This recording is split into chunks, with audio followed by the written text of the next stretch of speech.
we're taking it all. Diving deep into topics, we'll rise or we'll fall. Every episode's a journey, a ride through the maze. Join us on this path, let's ignite the blaze. So grab your headphones tight, let's go for a ride. With every spin and twist, we'll cut and run and hide. The Prime Directive, where the laughter's alive. Society's reflections, let's help each other thrive. Politics and culture, oh what a blend. Join on the journey and let's set the trend. Well, I will say, Oh my God. credit to Joe Rogan. Oh God. For number one, for a number of things. Number one, credit to him for not pushing, corporate, like, hey, here's my sponsor kind of a thing. He is his own corporate shit now. He is, but you know what? The one thing, actually, there are a couple of things that I appreciate, and which, by the way, it's again, this I'm going to divide the interweb. Okay, interweb. You're so European. The interweb. Oh, well, Admar, it's funny, buddy. I was gonna say it's the internet. the internet. Yes, but no, it's interesting to me because the credit that I will give Rogan, yeah, for number one, there is a willingness to at the very least, have a conversation, platforming individuals, okay, who others would vehemently disagree on. Yeah. I'm just trying to. He's had some characters on that I'm just kind of like. Well, look at Lex Friedman. Oh man, Look at Lex Friedman. It's true, and I do Lex like Friedman Lex. says I'll speak to anyone. Yeah. I don't care who it is. No, I know. Which, by the way, I big know. shout out to Lex. Yeah, I know. No, Because I like the old. He's almost got the Rod Serling thing going with the white shirt and the black tie thing, and the black background. You almost sense it's gonna be like sights and sounds. Do do do do do do do. You know, that's like his feeling with this, and his Look are deep over dives. here. Yeah, and Lex is really deep dive. You're gonna want to. So when you choose to listen to Lex, you have to spend like 2 and 3 hours with him. 4 hours because you go way down the deep dives on him. Absolutely. That's not us. We're not the deep dives. We're the 15 surface level at best. What we're suggesting is, what are you doing here? We're the 15-minute chodes.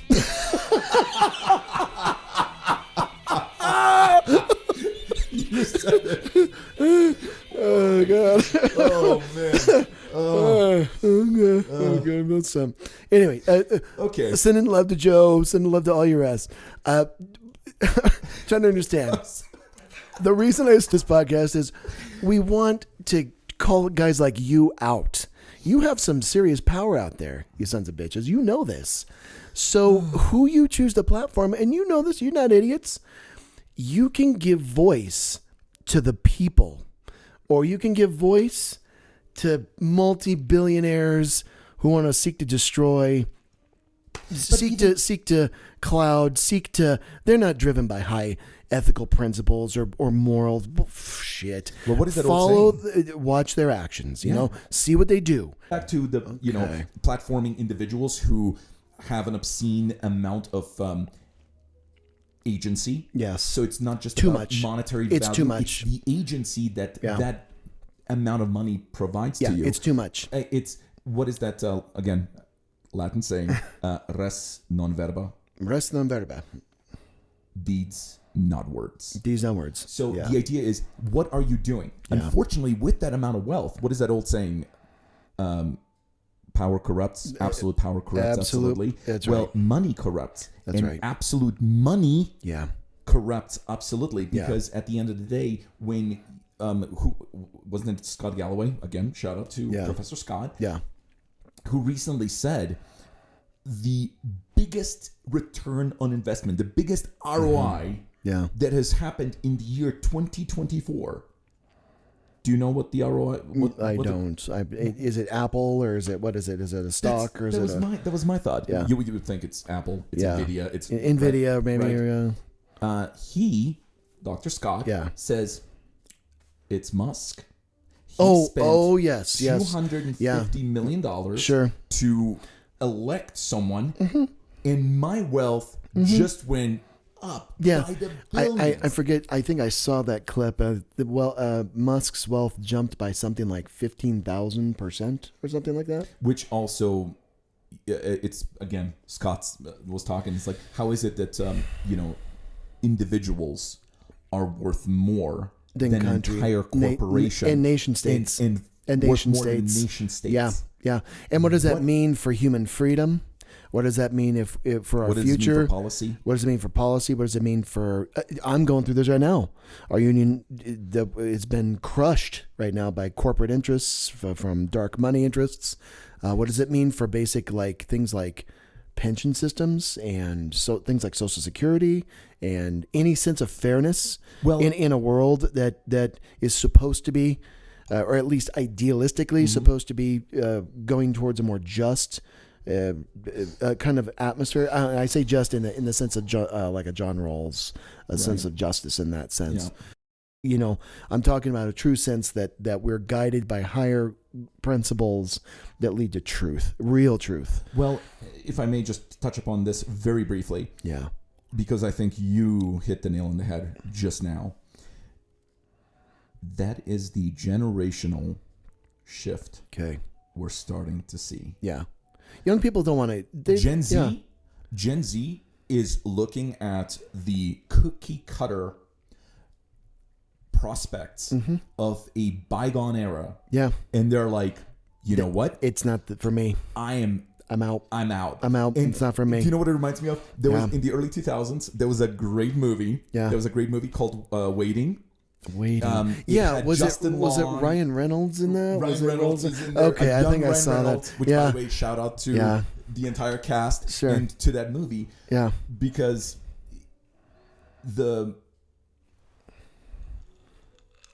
lesson from the movie, and I highly recommend everybody see this, the lesson of the movie is, if you identify that society has imposed a structure upon you, define and invent your own structure. There it is. I am the creator of my own suffering, and therefore I'm the creator of my own happiness. There it is. And we keep coming back to that truth principle of Buddha. And we keep coming to those that's a prime directive right there. Because suffering is, what was it called? Samsara? Samsara. Round we go. Round and round we go. And we never break out of it. We keep doing the same thing again and again. A billion, a trillion, a septillion number of times. We keep doing it. Now for the East, right, the idea is that they truly believe that we get reincarnated. So you've been an elephant, you've been a tiger, that's the beliefs. You've been an alien in another planet. You've been a billion, trillion, quadrillion lifetimes in a universe that has an infinite number of realities in space and time, and so the only way to break free is to achieve that nirvana. It's a beautiful idea, right? There's a beauty of the Buddhists that are really there's just something very. It's when I say the word transcendental, or in philosophy they'll say something like numinous. That's another word that shows up in the philosophy circles. It's this idea that we're beyond just the corporeal flesh, right? That there's something more to us that can get outside of this body of pain and that kind of stuff.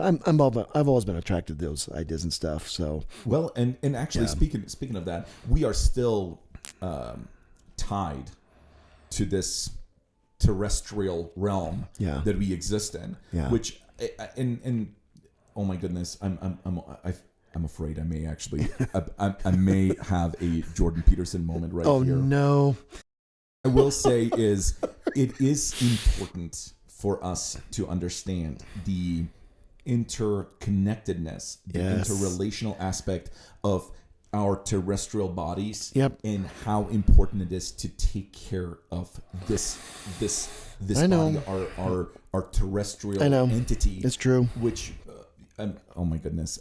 Now you've got me down on the train of let's talk about Latin. You know that's Latin saying anima sana in corpore sano. Dude, you're the Latin expert here, man. You keep telling the ones I only know a handful. You've got the languages down. It's it basically stands for in a healthy body, a healthy mind. Okay. Yep. I feel that that's another thing that is significantly lacking. Yeah. Our ability to, you don't necessarily need to go to a gym to work out, but if you went for a run, you went for a walk out in nature, to just exercise your physical body. Yeah, and I know how I feel when we go for a walk and stuff. Yeah, sure. And there's also exceptions to every rule, right? Because you think of like Stephen Hawking, he didn't have a healthy body, but that brain of his was incredible. But it's a generalization that you can kind of apply to the self. Like, if I go for a walk and I lose a few pounds and stuff, then you just feel better. Yeah, you get out and you're doing exercises. But if you can't, then you try to do what you can to get the body. It may not be ideal, it may not be consistent, but the fact that you can at least be mindful of that. Yeah. And the reason why I bring it up as being so important is simply because it certainly offers a different perspective. Mm-hmm. It gives you a chance to take a break from our digital life. these things. Oh God, I know. Who would create a podcast and then have you like listen to it digitally while you're going for a walk and then turn it off and go for a walk? Yes. Yeah. Like even if it's right now, if you need to turn this turn it off and walk. Yeah. Click. Yeah. Just it's that easy. Or put us in your ear while you're walking. See, then you can actually hear us banter back and forth while you're walking. True. Yeah. See, you can kill two birds with one stone. Or as I like to say, use 2 stones and miss that bird, and then you hit a window, and then you're chased by the police down the street, and so maybe our last topic here we could chat about today is. As you can see, we are shifting gears now. We are shifting gears. We're going into Top Gear. By the way, another great show. Let's talk about for all the car enthusiasts. Let's talk about hopes for the coming month here. What are you hoping to accomplish in the coming month as we look to the future? Because futures seems to solve a lot of our problems, right? Like if you learn from the past. We're living in the present, but you long and look to the future to kind of create a reality that might be real out there. What's your hopes here? I know that people in the comments leave some of your comments about maybe some of your hopes for what you want to see this year as well. But what are your hopes here for this future? Like just to survive the Trump coming fiasco clown car, or to maybe just continue to build relationships. Instead of what are you hoping? What would you like to achieve? What would I like to achieve? I know. See, you're giving me the Simon Sinek treatment right now. I am. I know. This is deliberate. I'm asking this is hard. Questions to get to a deliberate I know. Answers. Well, and this is hard because a lot of us thinkers, we're in our brains so often that a lot of times it's hard to step away from it. Analysis paralysis. It is. It's hard. I don't know. I know I have to teach, right? I know I have a calling for me to teach. So I don't know. I'm on a journey, I think, to follow my Prime Directive, follow my own advice, which maybe means hop into another district if I can, but it also might mean maybe having to stick around and fight and having to go through some suffering, but having to also hold people's feet to the fire and see things through. I don't know. Here's what I do know. Jobs are going to come and go. Prime Directives, if you follow them and you're guided by them, they're that northern star, and I know as long as I'm following that one, like my wife is one of my Prime Directives, it's like you're going to always be okay. The universe has a way of always, I think of my journey of being able to find education, finding friends, finding music, finding drumming. Certain things are going to guide you and they get you through the darkest moments. They get you through deaths in your family. They get you through illness. They get you through cancer diagnoses. They get you through all kinds of shit. So in my case, I guess for what I'm going to do this coming year is follow my own advice and probably throw up my resumes out there and start hitting the pavement to go see if there are other places. And if nothing opens up, then back to the grind we go. And we're symbiotic, right? Teachers and students are symbiotic creatures. We have to have each other.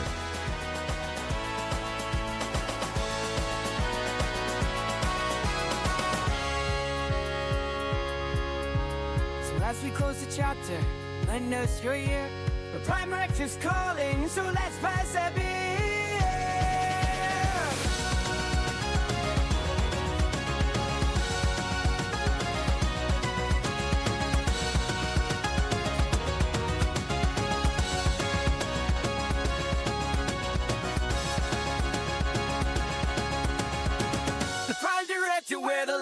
alive. Society's reflections, let's help each other thrive.